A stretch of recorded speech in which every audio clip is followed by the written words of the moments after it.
राजा सलीम का दरबार बड़ा मशहूर था, न सिर्फ उसकी शक्ति और दौलत के कारण, बल्कि इसलिए भी क्योंकि वहां हमेशा अजीबो गरीब किस्से और चतुराई के नक्शे चलते रहते थे।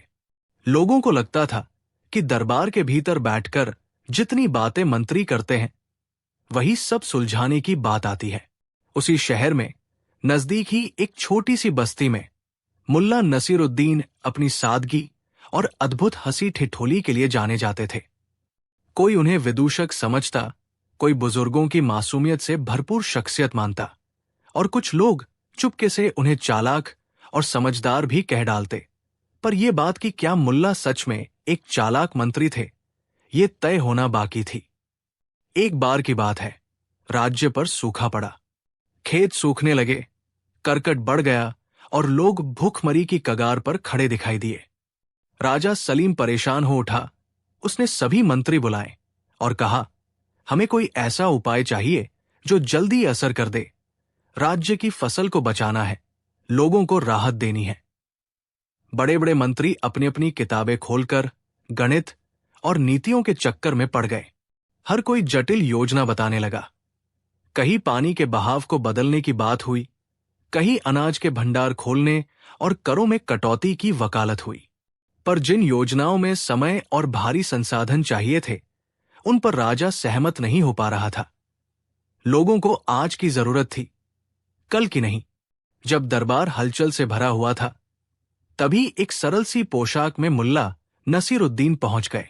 वे अक्सर सादगी के साथ किसी न किसी बात की तरफ ध्यान खींच देते थे। राजा ने मुस्कुराकर पूछा, मुल्ला, तुझे क्या लगता है, इस सूखे से कैसे निपटा जाए? मुल्ला ने अपनी टोपी चटकाई और कहा, राजा जी, मेरे हिसाब से सबसे पहले लोगों को भरोसा चाहिए। भूख से जूझ रहे लोग तब तक योजना नहीं समझते जब तक उनको 2 वक्त की रोटी की चिंता न रहे। ये सुनकर दरबार के कुछ मंत्री असमंजस में पड़ गए। वे चाहते थे कि मुल्ला उपदेश न दे, लेकिन राजा को उनकी बातों में कुछ सच्चाई दिखी। इसलिए राजा ने आदेश दिया कि मुल्ला अपने तरीके से एक योजना बताए और जो भी उपयोगी लगे वही अपनाया जाएगा। मुल्ला ने कहा, पहला काम ये कीजिए कि शहर के चौराहों पर अनाज बांटा जाए, पर यह बांटना किसी ऐसे तरीके से हो जो लोगों की शर्म और आत्मसम्मान को ठेस न पहुंचाए। मंत्री अचकचा गए। अनाज बांटना सरल बात थी, पर लोग कब और कैसे आएंगे, व्यवस्था कैसे होगी, गड़बड़ी से कैसे बचेंगे, ये सब उन्हें पेचीदा लगा। मुल्ला मुस्कुराए और बोले, हम ऐसा मेला लगाएंगे जहां हर परिवार को एक चावल का थैला मिलेगा और साथ में एक छोटी सी डली में पौधे के बीज भी दिए जाएंगे। क्योंकि भूख का इलाज सिर्फ खाना बांटना नहीं है, बल्कि लोगों को खेती की तरफ लौटने का भरोसा भी देना है। कुछ मंत्री इससे सहमत हुए, पर उन सभी ने कहा कि इतनी व्यवस्था तुरंत कैसे बनेगी। मुल्ला ने कहा, हम आमतौर पर एक आदमी को काम चाहिए, न कि केवल दाल देना। हम गांव के कुछ नौजवानों को महानगर बुलाएंगे, उन्हें सार्वजनिक कार्य में लगाएंगे, सड़कें ठीक करने, तालाब खोदने, और जो मजदूरी होगी वही आज के अनाज के रूप में दी जाएगी। राजा को यह नजरिया भा गया। उसने कहा, ठीक है मुल्ला, आज ही ये काम शुरू किया जाए। कुछ लोगों ने सोचा कि यह तरीका तात्कालिक राहत और दीर्घकालिक सोच का मेल है, और यह मुल्ला की मासूमियत जैसी बातों से निकलकर बहुत व्यावहारिक निकला। यह पहला मौका था जब मुल्ला ने सीधे सीधे नीति का प्रस्ताव रखा। पर क्या मुल्ला सच में मंत्री बन चुके थे, या ये एक क्षणिक चालाकी थी? यही सवाल लोगों के दिमाग में घूमने लगा। मुल्ला ने अनाज बांटने और सार्वजनिक कार्य चलाने का काम ऐसे ही नहीं किया। उन्होंने मजदूरों के लिए खाने का बंदोबस्त भी कर दिया, ताकि उन्हें काम के दौरान शर्म महसूस न हो। उन्होंने कहा कि काम के बदले अनाज देने पर गर्व हो, दया की तरह नहीं। ये बात आम जनता में उम्मीद का संचार कर गई। कुछ महीनों में तालाब बनकर तैयार हुआ, सड़कें ठीक हुई और खेतों में पानी पहुंचने की व्यवस्था बेहतर हुई। सूखा कम हुआ और लोगों की आत्मनिर्भरता लौटने लगी। राजा खुश हुआ और उसने मुल्ला का नाम सार्वजनिक तौर पर सराहा, पर लोगों की जिज्ञासा और बढ़ी। क्या ये सब मुल्ला की चालाकी थी या वे केवल साधारण बुद्धि से काम कर रहे थे?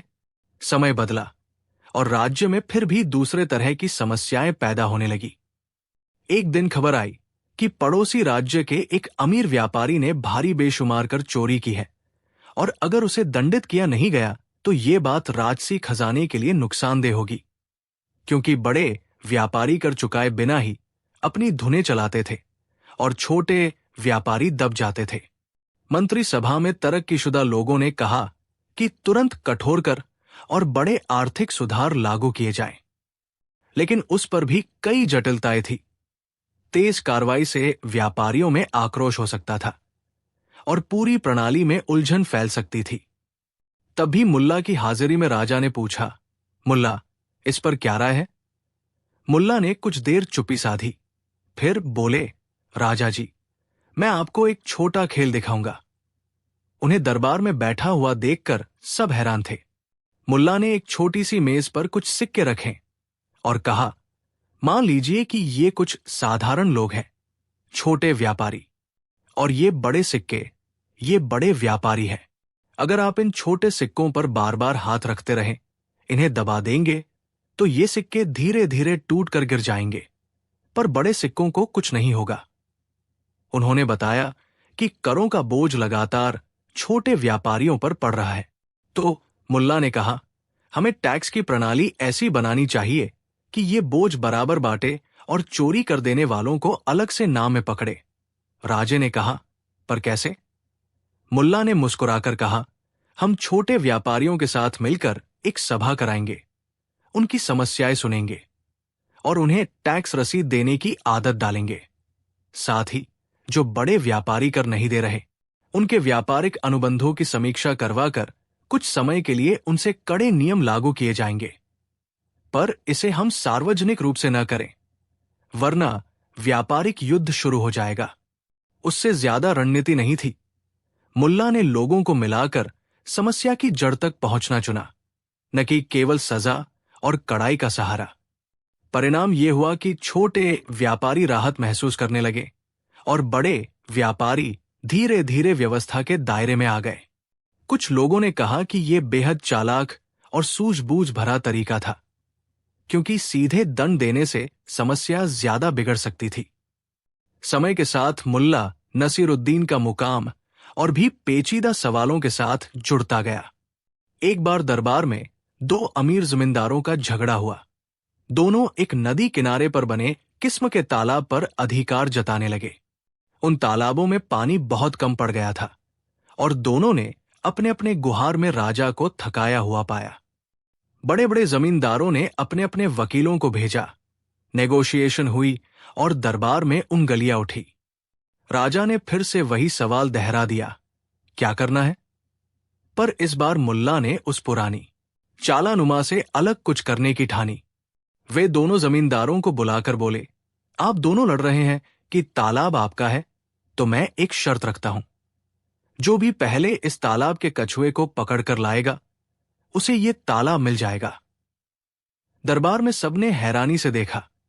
यह प्रस्ताव मजाक तो था, पर उसका एक मकसद भी था। कुछ दिनों के भीतर जमींदार अपनी अपनी बहादुरी दिखाने लगे और दोनों की निकट निगरानी के चलते तालाब की सुरक्षा बढ़ी। मगर मुल्ला का असली मकसद था तालाब में कछुओं और छोटी मछलियों की संख्या बढ़ाकर पानी की गुणवत्ता और पारिस्थितिकी को लौटाना। जब लोग तालाब के पास आए और देखना शुरू किया कि वहां जीवन है, तो तालाब भी सुरक्षित हुआ और धीरे धीरे दोनों जमींदारों की लड़ाई फीकी पड़ गई। उन दिनों दरबार के विद्वानों ने कहा कि यह चालाकी नहीं, बल्कि समझदारी थी। मुल्ला ने लालच और मानवीय स्वभाव की बुनियाद पर खेल खेलकर समस्या का हल निकाला। कुछ लोगों ने यह भी कहा कि मुल्ला ने अजीब रणनीतियां अपनाई, पर उनकी नीयत साफ थी, समस्या का स्थायी हल चाहना। फिर एक बार ऐसा भी हुआ जब मुल्ला की चालाकी पर सवाल उठे। दरबार के कुछ लोग कहते थे कि मुल्ला कई बार भले ही दिखाई न दे, पर उनके तरीके असल में चालाक चाले थी। कभी कभी वे राजा को हंसी में ऐसा सुझाव दे देते थे कि राजा बिना सोचे समझे उसे स्वीकार कर लेता।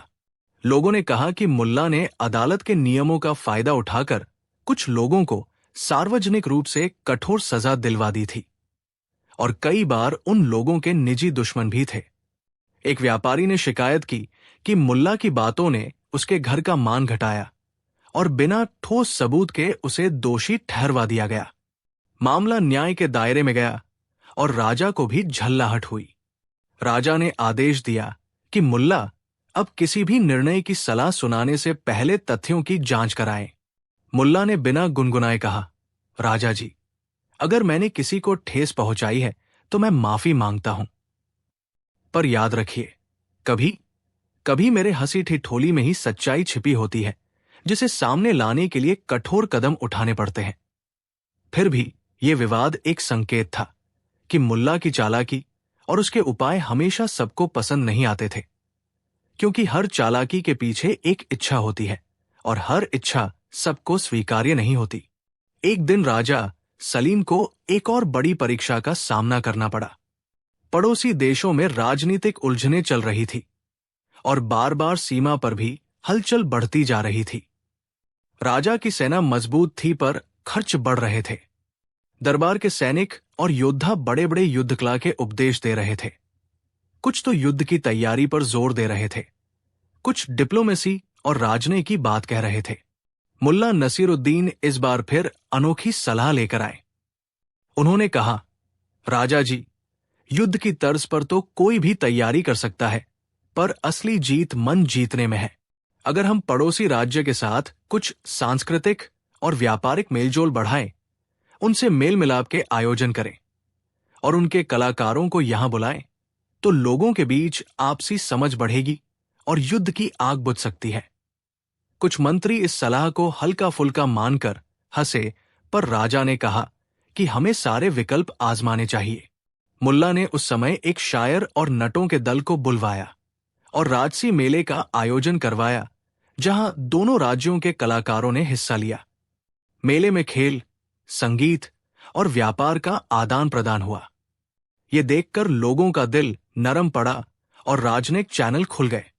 कुछ महीनों के भीतर तनाव में कमी आई और सीमा पर लड़ाई की संभावना घटने लगी। ये काम भी मुल्ला की समझदारी का एक नमूना था। वे सैन्य उपायों के बजाय मनोवैज्ञानिक और सांप्रदायिक उपायों को तरजीह दे रहे थे। जो लोग उन्हें सरल समझते थे, वे अब चुप थे, क्योंकि परिणाम साफ था। समय के साथ साथ मुल्ला की छवि विविध हो गई। कभी वो चुटकुलों वाले मिजाज के रूप में सामने आते, कभी गंभीर मामलों में तीखापन दिखाते। उन्होंने दरबार में कई विवादों को ऐसे हल किया कि राजा को सामाजिक समर्थन भी मिला और आम लोगों की तरफ से भी समर्थन बढ़ा। पर क्या वही पर्याप्त था ये कहने के लिए कि मुल्ला सच में चालाक मंत्री थे? कुछ विद्वान और पुरातत्वज्ञ इस पर बहस करते रहे। उन्होंने कहा कि मंत्री बनने के लिए कागजों में दखल, नियम और व्यवहार का ज्ञान जरूरी होता है, और मुल्ला का ज्ञान कभी कभी लोकनीति और व्यक्तिगत संवेदनशीलताओं पर टिका रहता था, जो कि परंपरागत नीति निर्देशों से अलग था। इसलिए उन्हें कुछ लोग चालाक नहीं बल्कि समझदार कहकर बुलाने लगे, क्योंकि उनकी चतुराई का माप परंपरागत बुद्धि से अलग था। एक छोटे से किस्से से ये बात और साफ हुई। एक दिन एक बुजुर्ग महिला दरबार तक पहुंची। उसने रोते हुए राजा से कहा कि उसका एकमात्र बेटा गलतियों के कारण जेल में बंद है और वो मानती है कि पुत्र निर्दोष है। बड़े मंत्री कान खड़े कर सुनने लगे। कानून की किताबें, गवाह, लिखित प्रमाण सब प्रस्तुत हुए, पर सब कुछ जटिल था और न्याय की प्रक्रिया लंबी। मुल्ला ने उस महिला की तरफ देखा और कहा, हमें उस बेटे के नुकसान का एक छोटा उपाय दे देना चाहिए, जिससे उसकी मां को उम्मीद रहे। कुछ लोग बोले कि यह गलत है, कानून को पैर पर चलना चाहिए, पर राजा ने कहा कि इंसानियत भी जरूरी है। मुल्ला ने फिर सुझाव दिया कि जेल में छोटे छोटे कामों का जिम्मा उस बच्चे को दे दिया जाए और उसकी मेहनत के आधार पर कुछ राहत दी जाए। ऐसा करने से वो सुधार भी करेगा और मां का दिल भी शांत होगा। ये निर्णय कानूनी रूप से बिना बड़ा प्रभाव डाले लिया गया। कई लोगों ने कहा कि ये न्याय की तरह नहीं, कुछ ने इसे दया का फैसला कहा, पर बाद में ये बात सामने आई कि उस बच्चे ने मन सुधार दिखाया और समय के साथ भीतर से बदलकर वो समाज के काम आया। मुल्ला के इस कदम ने दिखाया कि कानून के साथ इंसानियत का मेल भी आवश्यक है। कुछ ने कहा कि ये चालाकी की जगह एक संवेदनशील नीति थी, जो पढ़े लिखे मंत्रियों के विचारों में अक्सर नहीं मिलता। समग्र रूप से देखो तो मुल्ला की हर सलाह और हर कदम में एक आम आदमी की समझ झलकती थी। वे शाही परंपराओं और महान सिद्धांतों को नजरअंदाज नहीं करते थे, मगर हमेशा सोचते थे कि साधारण लोगों की जरूरतें क्या है।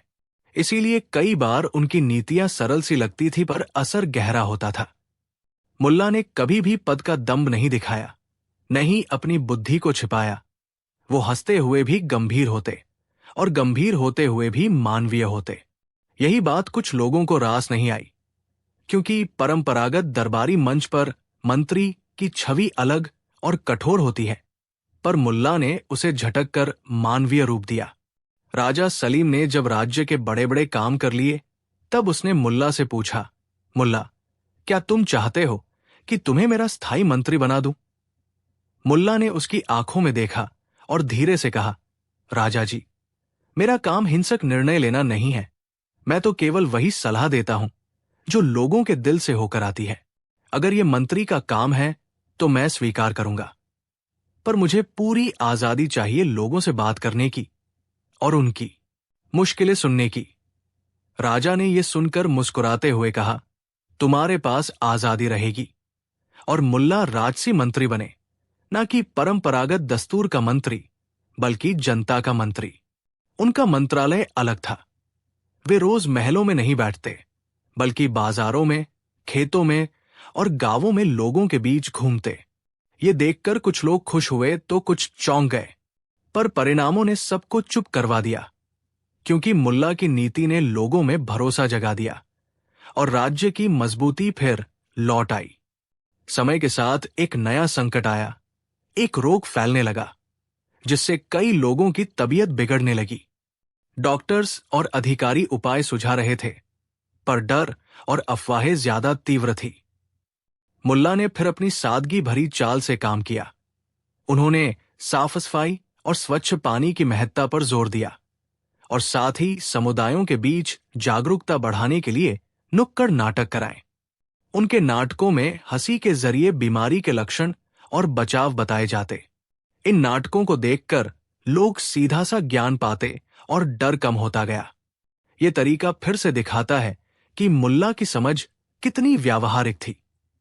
वे बड़े बड़े फरमानों और आदेशों के बजाय लोगों की जुबान में बात पहुंचाते। धीरे धीरे रोग की रफ्तार ढीली पड़ी और उपचार आसान हुआ। इस तरह के कई किस्से हैं जिनसे मुल्ला की छवि और उनकी नीतियां जानी जाती है। पर सवाल जस का तस है, क्या मुल्ला नसीरुद्दीन सच में चालाक मंत्री थे? अगर चालाकी का मतलब केवल चाले चलकर फायदेमंद निर्णय लेना है, तो हां, मुल्ला बहुत चालाक थे। पर अगर चालाकी का अर्थ केवल चतुराई और छलकपट से कुछ हासिल करना है, तो मुल्ला उससे अलग थे। उनकी चालाकी में छल की कमी और समझदारी, सहानुभूति और व्यावहारिकता की भरमार थी। वे अपनी सादगी में ही एक गहरी नीति छुपा देते, कभी मजाक में, कभी एक किस्से में और कभी एक गीत में। और यही बात दरबार के अन्य मंत्रियों को चौंका देती थी। कई बार युवा विद्वानों ने मुल्ला की नीतियों का अध्ययन किया और पाया कि वे दूसरे मंत्रियों से अलग सोचते थे। वे नियमों को कठोर नहीं मानते थे अगर नियम लोगों की जरूरतों के विरुद्ध हों। उनकी प्राथमिकता हमेशा मानव और समाज की भलाई रही। यही कारण है कि जब राजा ने उन्हें सम्मान दिया, तो मुल्ला ने उसे स्वीकारा, पर कभी महल की दिखाई धागी सजावटों में नहीं फंसे। वे जनता के बीच बने रहे, यही उनका असली मंत्र था। मुल्ला ने यह भी समझा कि प्रत्येक समस्या का समाधान केवल कानून या दंड से नहीं निकलेगा। कभी प्यार, कभी हंसी, कभी साझा काम और कभी आत्मसम्मान बचाने से समस्या हल हो जाती है। वे सूझबूझ के साथ छोटी छोटी चालें चलकर बड़े प्रभाव लाते थे, और यही चतुराई सदैव उपयोगी रहती है। अंततः ये कहा जा सकता है कि मुल्ला नसीरुद्दीन सच में एक मंत्री थे, एक ऐसे मंत्री जिनकी चालाकी दूसरों से अलग थी। वे रणनीतिक थे, पर उनके रणनीतियां सीधे और लोगों के दिल के करीब होती। वे गणित और नियमों के गुरु नहीं थे, पर लोगों की जरूरत को समझने और उसका व्यावहारिक हल निकालने में माहिर थे। कुछ लोग उनकी सादगी को कम आंकते रहे, कुछ उनकी चालाकी को नापते रहे, पर जो निर्णायक बात थी वो ये कि मुल्ला की नीतियों से लोगों की जिंदगी में फर्क आया। और किसी भी मंत्री को असल में चालाक तभी कहा जा सकता है जब उसके फैसलों से जनता की बेहतरी हो, और मुल्ला की चालाकी ने अक्सर वही साबित किया। जब सालों बाद लोग राजा सलीम के शासनकाल को याद करते तो मुल्ला का नाम उन्हीं कहानियों में आता जिसे सुनकर बच्चे हंसते और बूढ़े सोचते। लोग कहते, मुल्ला ने दरबार में रहकर भी गांव का दिल नहीं छोड़ा। उन्होंने नीति को खेतों और बाजारों तक पहुंचाया। इसलिए यदि कोई आज पूछे कि क्या मुल्ला नसीरुद्दीन सच में चालाक मंत्री थे, तो उत्तर कुछ इस तरह होगा, हां, वे चालाक मंत्री थे, लेकिन उनकी चालाकी छलकपट की नहीं, समझदारी, सहानुभूति और व्यावहारिक बुद्धि से भरी हुई थी। उनके पास राजनय की किताबें नहीं थी, पर उनके पास लोगों की जिंदगियां समझने की गहरी पढ़ाई थी। और शायद यही असली चालाकी है जो किसी भी राज्य को टिकाऊ बनाती है। दरबार की रोशनी उन दिनों भी कम उत्साही नहीं थी, पर उस दिन कुछ अलग था। हवा में किसी अनोखी उम्मीद की गंध थी, जैसे किसी ने दरवाजा खोला हो और भीतर से नए नए रंग आ रहे हों। राजा सलीम ने कल ही कागजों पर मुहर लगवाई थी कि आज बड़ी महफिल बुलाई जाए। मुल्ला नसीरुद्दीन ने दरबार में 4 विदेशी बुलाने की सलाह दी थी, और राजा ने सोचा कि ये मौका रहने दिया जाए कि देख ले ये विदेशी कैसे हैं और क्या नई बातें लेकर आएंगे। खबर की तरह ये बात शहर में फैल चुकी थी। लोग सड़कों पर खड़े होकर सोचते कि मुल्ला ने फिर कौन सा चमत्कार देखा है जो 4 अलग अलग देशों के लोगों को यहां तक बुलाया। कुछ ने कहा कि मुल्ला ने विदेशी व्यापारियों को आमंत्रित किया होगा, कुछ ने कहा कि कलाकार होंगे, और कुछ ने सोचा कि शायद अजीबोगरीब यंत्र लेकर आएंगे। पर वास्तविकता तो उसी समय सामने आई जब 4 विदेशी 4 अलग अलग रूप रंग और बोलियों के साथ दरबार के द्वार पर खड़े हुए। पहला विदेशी था ऊंचा, पतला, और उसके चेहरे पर एक गंभीरता का पर्दा था। उसके कपड़ों पर बारीक कढ़ाई और उसके सर पर एक अजीब सी टोपी जो हमारे यहां कम ही दिखती थी। वह जहां से आया था वहां की भाषा में तीखी और साफ बोलता, पर उसकी आंखों में जिज्ञासा साफ झलकती थी। दूसरा विदेशी छोटा और गोलमटोल था। उसकी हंसी में मिठास थी और हाथों में छोटे छोटे बर्तन लेकर आया था जो उसकी धरती के खास मसालों और खुशबुओं से महक रहे थे। तीसरा था एक रंगीन कलाकार। चेहरे पर रंग और बालों पर तख्ते से बंधे कुछ रंग बिरंगे रिबन। वो गीतों और नृत्यों का एक झटका लिए था। चौथा विदेशी था एक बुजुर्ग विद्वान जैसा, लंबी दाढ़ी, आंखों के पीछे छिपा एक चश्मा और हाथ में कुछ कागज जिन पर अजीब बुज़दिल नक्शे बने हुए थे। उसके नक्शे किसी और दुनिया की सैर कराते लगते थे। चारों का मिलन मुल्ला की अद्भुत सूझबूझ का नतीजा था। मुल्ला ने कहा था कि अगर हम अलग अलग संस्कृतियों को एक ही छत के नीचे बैठा दें तो आपसी गलतफहमियां नष्ट हो जाती है और व्यापार, कला और दोस्ती के रास्ते खुलते हैं। राजा ने सोचा कि यह बुद्धिमानी भरा विचार है और भेंट पूजा के बाद चारों को आमंत्रित कर लिया। दरबार में चारों विदेशी चमकते दमकते आए। राजा ने आदर से उनका स्वागत किया। मुल्ला ने उनको अपने जाने माने अंदाज में देखकर मुस्कुराकर कहा, देश विदेश से आए हो, घर में स्वागत है। हमें बताइए कि आपकी दुनिया कैसी है। विदेशी अलग अलग भाषाओं में बोलने लगे और मुल्ला ने तुरंत अपनी चतुराई से कहा कि पहले सभी अपनी अपनी भाषा में एक शब्द बोलें और हम उसे अपने अपने तरीके से समझने की कोशिश करेंगे। तभी तो आपसी समझ का आधार बनेगा। पहला विदेशी बोला, सालाम जैसा कुछ, पर वो उसका अपना अभिवादन था। दूसरा बोला, बोंजो, और तीसरा ने एक स्वर में गीत की कुछ धुन सुनाई और चौथे ने धीरे से नमस्ते जैसा शब्द निकाला जो हमारे कानों को परिचित लगा। इसी साधारण बात से दरबार में हंसी और स्नेह का माहौल बन गया और राजा की चिंता मुश्किलें सुनने की। राजा ने यह सुनकर मुस्कुराते हुए कहा, तुम्हारे पास आजादी रहेगी। और मुल्ला राजसी मंत्री बने, न कि परंपरागत दस्तूर का मंत्री बल्कि जनता का मंत्री। उनका मंत्रालय अलग था। वे रोज महलों में नहीं बैठते बल्कि बाजारों में, खेतों में और गांवों में लोगों के बीच घूमते। ये देखकर कुछ लोग खुश हुए तो कुछ चौंक गए, पर परिणामों ने सबको चुप करवा दिया, क्योंकि मुल्ला की नीति ने लोगों में भरोसा जगा दिया और राज्य की मजबूती फिर लौट आई। समय के साथ एक नया संकट आया। एक रोग फैलने लगा जिससे कई लोगों की तबीयत बिगड़ने लगी। डॉक्टर्स और अधिकारी उपाय सुझा रहे थे, पर डर और अफवाहें ज्यादा तीव्र थी। मुल्ला ने फिर अपनी सादगी भरी चाल से काम किया। उन्होंने साफ सफाई और स्वच्छ पानी की महत्ता पर जोर दिया और साथ ही समुदायों के बीच जागरूकता बढ़ाने के लिए नुक्कड़ नाटक कराए। उनके नाटकों में हंसी के जरिए बीमारी के लक्षण और बचाव बताए जाते। इन नाटकों को देखकर लोग सीधा सा ज्ञान पाते और डर कम होता गया। ये तरीका फिर से दिखाता है कि मुल्ला की समझ कितनी व्यावहारिक थी। वे बड़े बड़े फरमानों और आदेशों के बजाय लोगों की जुबान में बात पहुंचाते। धीरे धीरे रोग की रफ्तार ढीली पड़ी और उपचार आसान हुआ। इस तरह के कई किस्से हैं जिनसे मुल्ला की छवि और उनकी नीतियां जानी जाती है। पर सवाल जस का तस है, क्या मुल्ला नसीरुद्दीन सच में चालाक मंत्री थे?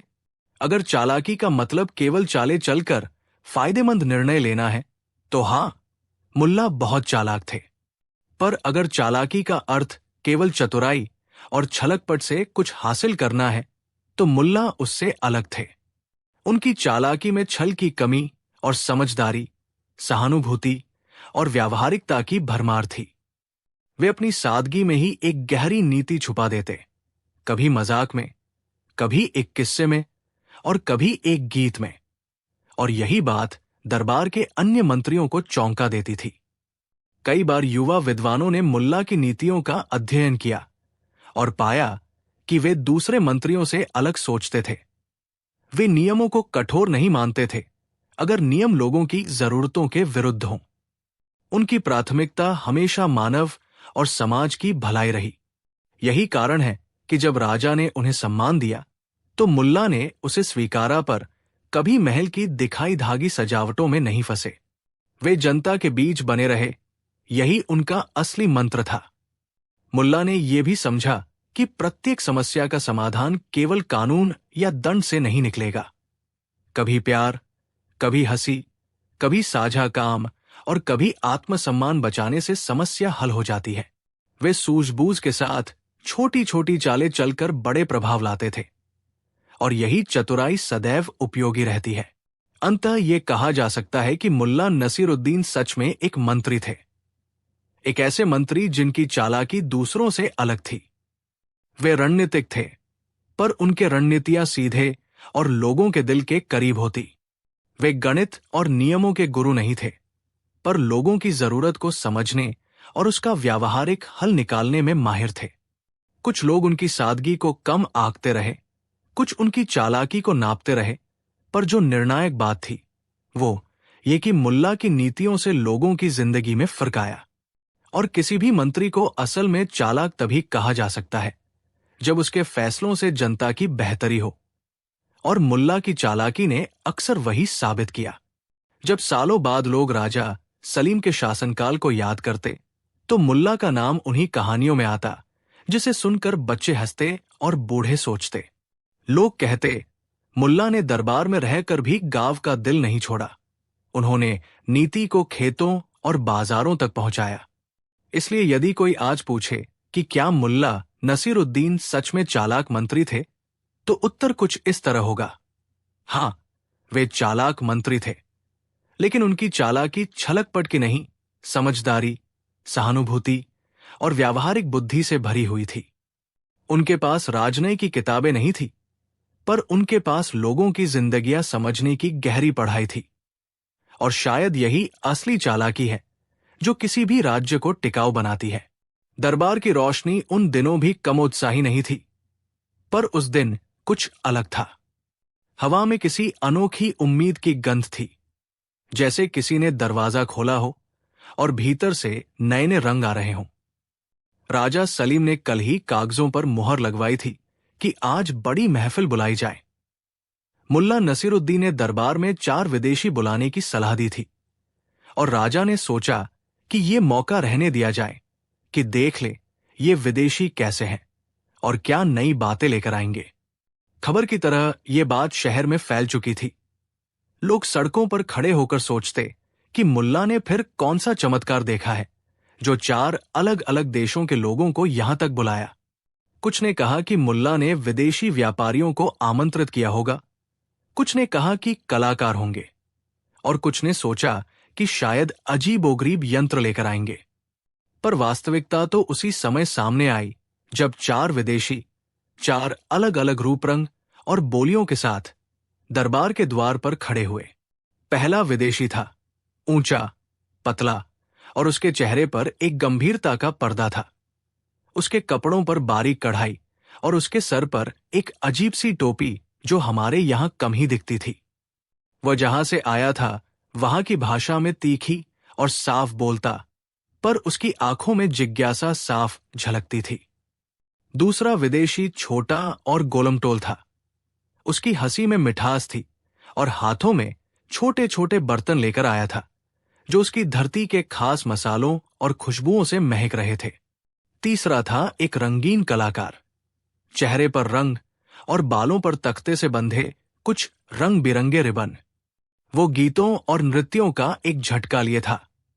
चौथा विदेशी था एक बुजुर्ग विद्वान जैसा, लंबी दाढ़ी, आंखों के पीछे छिपा एक चश्मा और हाथ में कुछ कागज जिन पर अजीब बुज़दिल नक्शे बने हुए थे। उसके नक्शे किसी और दुनिया की सैर कराते लगते थे।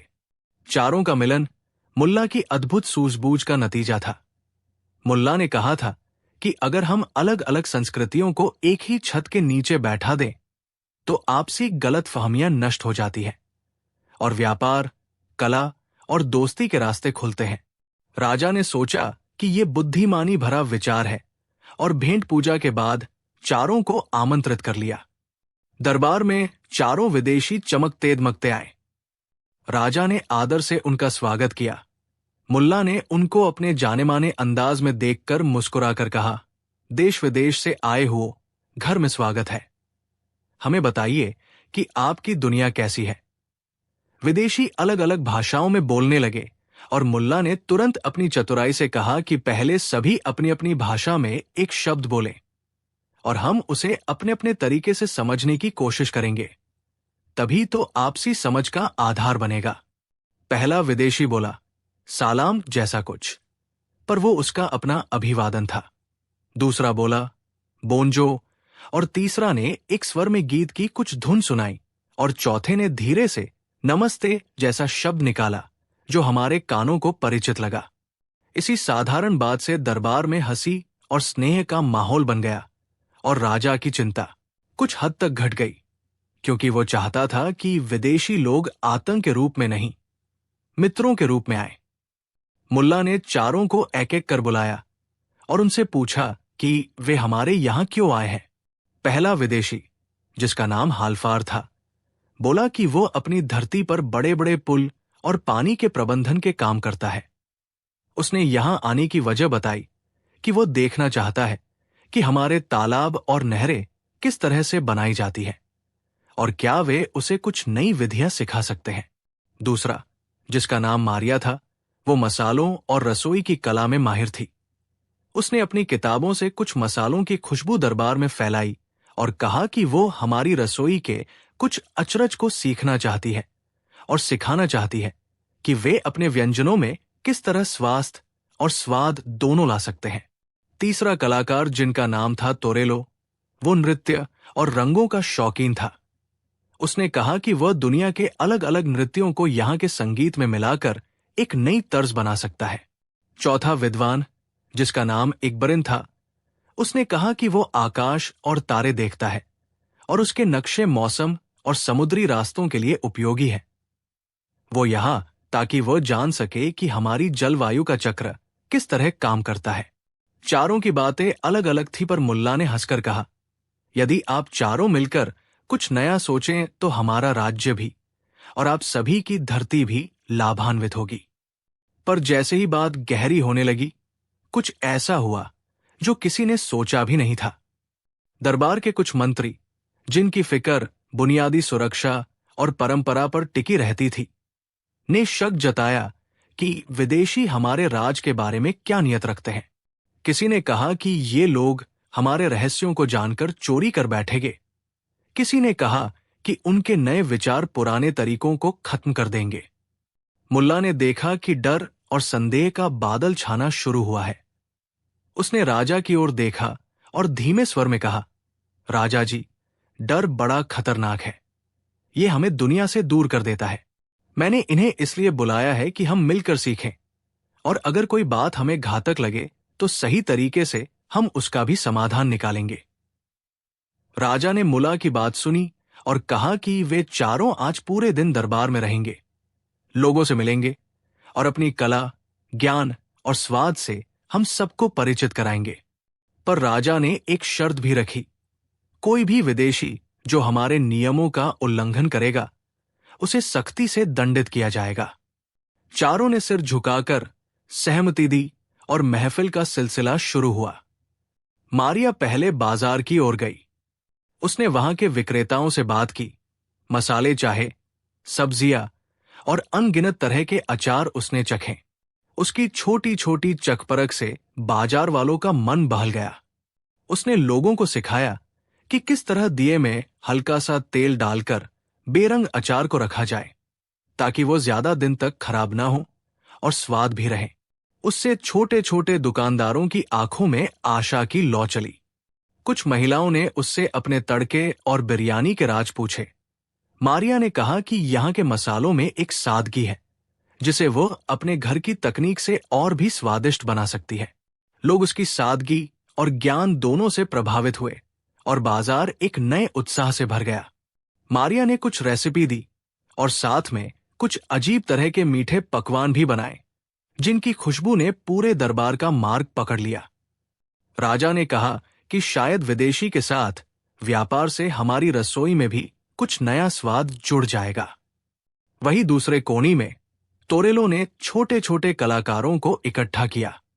उसने देखा कि हमारे गीतों में एक सधी हुई लय है और हमारे नृत्य में पृथ्वी की मार्मिकता।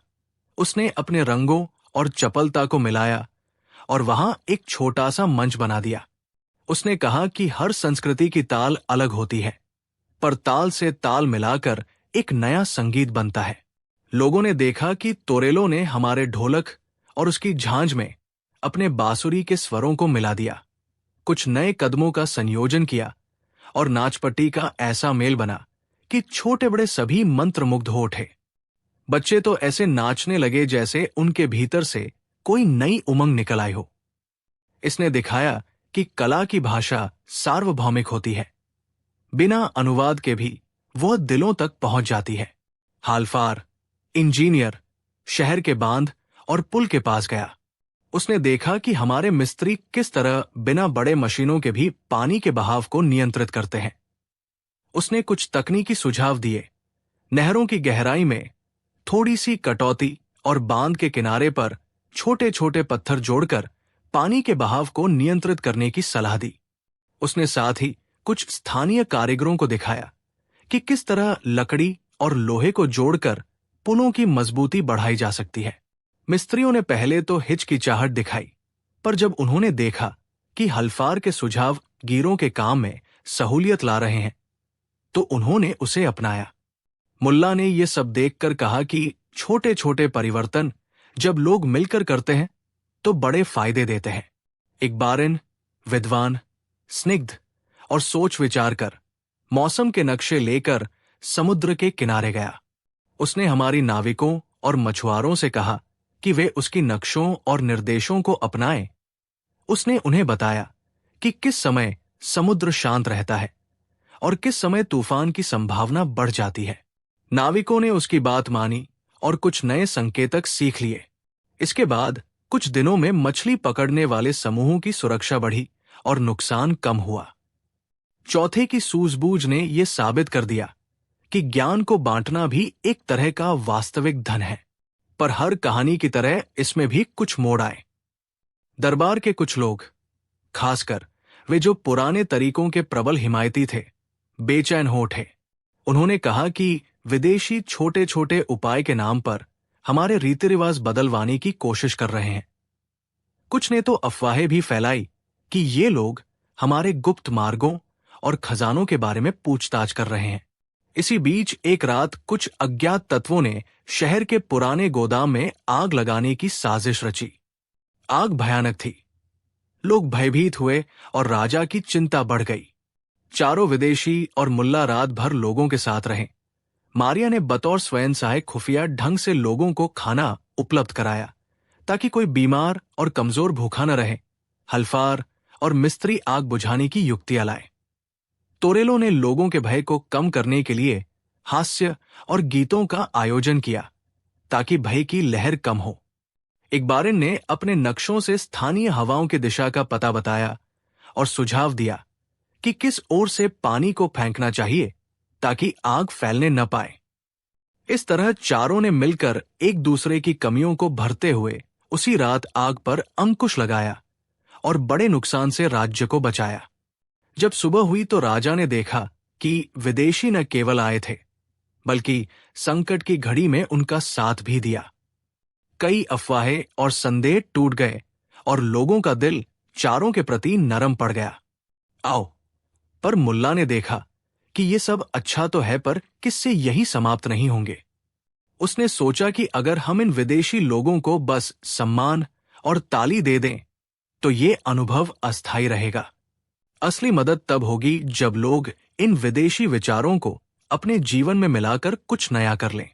उसने राजा से कहा कि चारों को एक सप्ताह तक राज्य में रखा जाए और वे हर रोज कुछ न कुछ सिखाएं और साथ ही वे यहां के लोगों से भी कुछ सीखें। राजा ने हंसकर कहा कि मुल्ला की बात में दम है और चारों को रुकने की आज्ञा दे दी।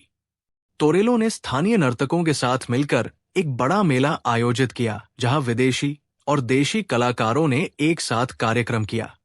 बाजार में नई रेसिपियों और मसालों के स्टॉल लगे और लोग एक दूसरे की रीकिपी बदल बदल कर चखने लगे। हल्फार ने मिस्त्रियों के साथ मिलकर पुल की मरम्मत में कुछ नई तरकीबें अपनाई। इकबारिन ने मौसम संवाद और समुद्री संकेतों की क्लास लगाई। इस तरह एक सच्चा सांस्कृतिक आदान प्रदान शुरू हुआ। मुल्ला ने हर शाम चारों के साथ चाय पर बैठकर उनकी कहानी सुनी और अपनी दिशा निर्देश दी। कभी बातों में, कभी किस्सों में और कभी चुटकी में सिखाकर। एक दिन तोरेलो ने गांव के बच्चों के लिए एक रंगीन नाटक बनाया जो पानी बचाने और तालाब की चिंता करने पर आधारित था। बच्चों ने उसे ऐसे अभिनय किया कि उनके माता पिता की आंखों में भी पानी आ गया। लोगों ने सोचा कि ये तो सिर्फ खेल नहीं, ये शिक्षा थी। मारिया ने बाजार में एक छोटी सी कड़ी बनाई जहां गरीब महिलाओं को मुफ्त में खाना बनाने की कला सिखाई जाती। धीरे धीरे इससे कुछ महिलाओं ने अपने छोटे छोटे कारोबार शुरू कर लिए और उनकी आजीविका में सुधार हुआ। हल्फार ने गांव में छोटे छोटे कुएं बनवाए और उन्हें ड्राइंग और सादी इंजीनियरिंग की तकनीकें सिखाई ताकि गांव के लोग खुद अपने पानी के साधन बना सकें। इकबारिन ने स्कूलों में जाकर बच्चों को तारों और मौसम के बारे में पढ़ाया और छोटी छोटी नाविक कक्षाएं लगाई ताकि समुद्र से मिलने वाले संकेतों को समझना सिखा जा सके। राजा ने देखा कि चारों की वजह से राज्य में कितने सकारात्मक परिवर्तन हुए हैं, न केवल आर्थिक बल्कि सांस्कृतिक और सामाजिक रूप से भी। पर कहानी में एक आखिरी मोड़ आना था। उस राज में कुछ लोग थे जिनके स्वार्थ थे और वे चाहते थे कि विदेशी लोग अपना प्रभाव छोड़कर चले जाएं। उन्होंने ये भी कहा कि सरकार अब पूरी तरह पर्दे के पीछे विदेशी नीतियों पर निर्भर न हो। इस बात का मुकाबला करने के लिए मुल्ला ने एक चतुर योजना बनाई। उसने एक भव्य दावत आयोजित की जिसमें चारों विदेशी, राजा मंत्री और आम लोग सब शामिल थे। दावत में खाने पीने और कला का समावेश था। पर मध्य में मुल्ला ने चारों को बुलाया और कहा कि अब जब तुम लोगों ने हमारा देश देखा और हम तुमसे सीख लिए, तो तुम अपना सबसे बड़ा उपहार यहां छोड़ जाओ। न केवल वस्तुएं, बल्कि उन शिक्षाओं को भी जो यहां के लोगों के काम आए। चारों ने हंसकर कहा कि उपहार देना तो उनका सौभाग्य होगा। मारिया ने मसालों के सूत्र और स्थानीय व्यंजनों के साथ एक छोटी सी किचन स्कूल की नींव रखी। हल्फार ने कुछ उपकरण और स्केच छोड़ दिए जो गांव के मिस्त्रियां किसी भी समय बना सके। तोरेलो ने नृत्य और संगीत की विधियों का एक छोटा पाठ्यक्रम तैयार किया और इकबारिन ने मौसम के नक्शे और नाविकों के लिए एक छोटा सा पुस्तकखाना छोड़ा। मुल्ला ने देखा कि ये सभी वस्तुएं और शिक्षाएं जब तक लोगों के हाथों में सजीव न होंगी तब तक व्यर्थ है। इसीलिए राजा से कहा कि इन उपहारों को प्रत्येक गांव में बांटना चाहिए और स्थानीय लोगों को ये अधिकार देना चाहिए कि वे इनसे अपने जीवन को बेहतर बनाएं। राजा ने ये शर्त भी रखी कि विदेशी लोग अब हमारे दोस्त हैं और उन्हें सम्मान दिया जाएगा, पर हमारा शासकत्व और हमारी परंपराएं भी वैसे की वैसे बनी रहेंगी। दोनों का संतुलन जरूरी है। समय बीता और चारों विदेशी धीरे धीरे विदा लेने लगे, पर वे जाना नहीं चाहते थे बिना ये देखे कि उनके द्वारा दी गई चीजें किस तरह इस्तेमाल हो रही है। उन्होंने देखा कि कुछ गांवों में मसालों की नई किस्मों से छोटे छोटे व्यवसाय खड़े हो गए थे। कुछ जगहों पर नई तकनीक से पानी की व्यवस्थाएं बेहतर हुई थी। कलाकारों ने नए नए मेलों में भाग लेना शुरू कर दिया और नाविकों ने इकबारिन के नक्शों की मदद से अपने निर्भयपन को बढ़ाया। विदेशियों ने दरबार और मुल्ला के प्रति आभार जताया और कहा कि उनके लौटने के बाद भी वे यहां के लोगों के साथ संपर्क बनाए रखेंगे।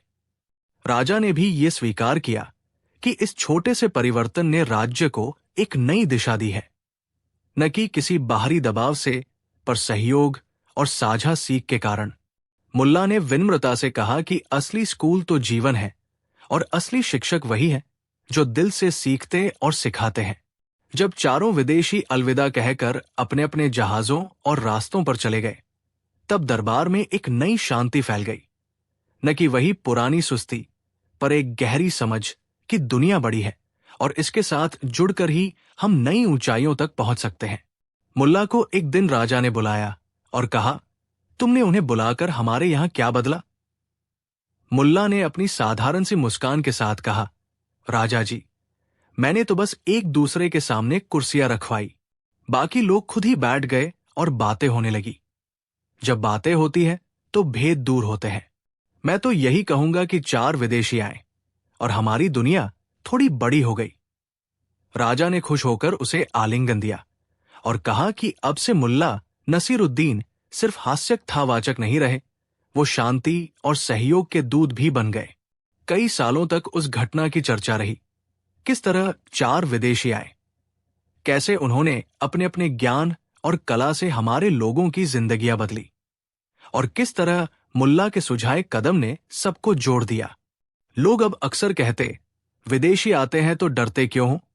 अगर उनके पास सीख है और हमारे पास अपनाने का दिल, तो हर घर में कुछ नया होता है। बच्चों ने ये कहानी स्कूलों में सुनी और खेलों में इसका अभिनय किया। कलाकारों ने तोरेलो के नए नृत्य को अपने तमाशों में शामिल कर लिया और नाविक इकबारिन के नक्शों पर अपने व्यापार को सुधारकर व्यापारिक मार्ग बढ़ाने लगे। मुल्ला ने फिर भी कभी अपना धन और नाम नहीं बढ़ाया। वो रोज ही बाजार में जाता, लोगों के साथ बैठकर चाय पीता और नए नए किस्से सुनकर हंसता। पर लोगों के दिलों में मुल्ला की एक नई इज्जत थी।